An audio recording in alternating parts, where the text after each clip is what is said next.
Okay, so now what I want to talk about is the paint bucket tool. That's the, one-step click and fill thing that I was mentioning in my handouts and all that stuff. All right, most people use the paint bucket tool. They just kind of go and click on an area and done, fills it. But they have no idea where or how this thing is working. All right, they just think if you make a selection and you fill with foreground color and Bob's your uncle and everything's done. It's not the way it works. If you take a look at the options panel across the top, you'll notice that there's a lot of features that are very, very similar to the Magic Wand tool. And I'm telling you right now, it is the Magic Wand tool, but it's got a couple of extra things that are really, really cool. All right, across the top, you can, select all layers if you want, same as the Magic Wand tool, contiguous, same thing, anti-alias, blah, blah, blah. Tolerance 32, gee, there's a clue.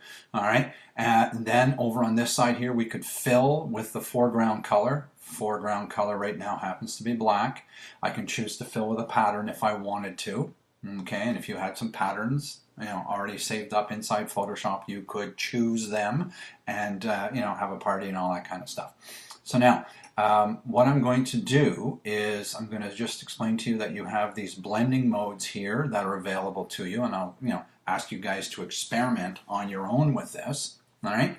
What I'm going to do is I'm going to fill the road here with some black. All right. And I want to make this image stand out a little more. It's a little flat looking, so I want to increase the contrast. I want to increase the vibrancy a little bit, and I want that road to be a little bit darker.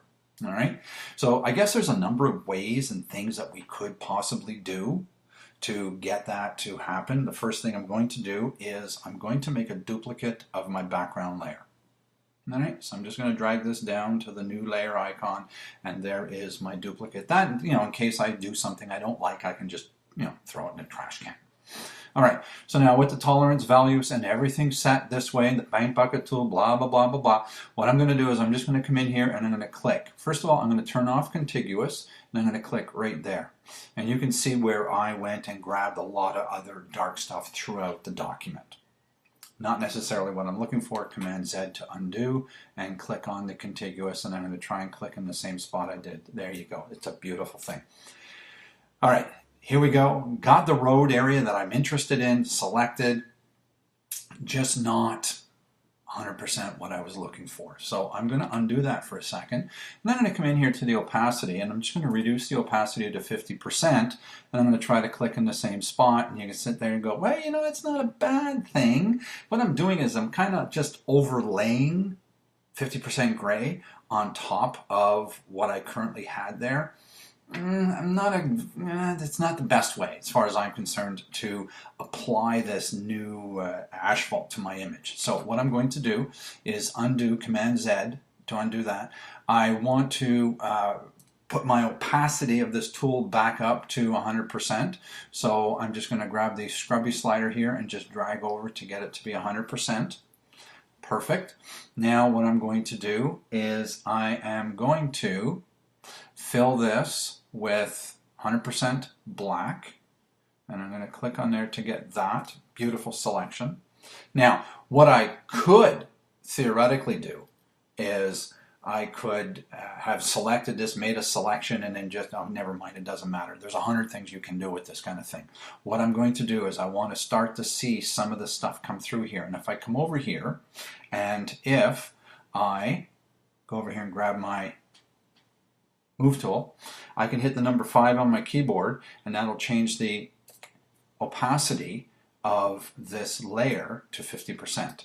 Now, this right here is 50% gray. It's the same thing as if I had done with the paint bucket tool and filled it with 50%. I'm really not getting what I'm looking for, but I'm thinking if I change my blend mode from normal to overlay, I now have more density, or saturation I should say, in my hillside, and I'm able to see through, all right, the shadows being cast on here and get something a little bit better. What I'm going to do is I'm going to turn this layer off, and this is what we started with, and this is what I've ended up with, and I think this is much, much better than going around and doing all those other silly little things. The more you learn about Photoshop, the more options you have, and we just keep having more fun and more fun and more fun. Again, I'm just going to turn this off so you can see what's going on, and then I got that turned on, and I've chosen the overlay blend mode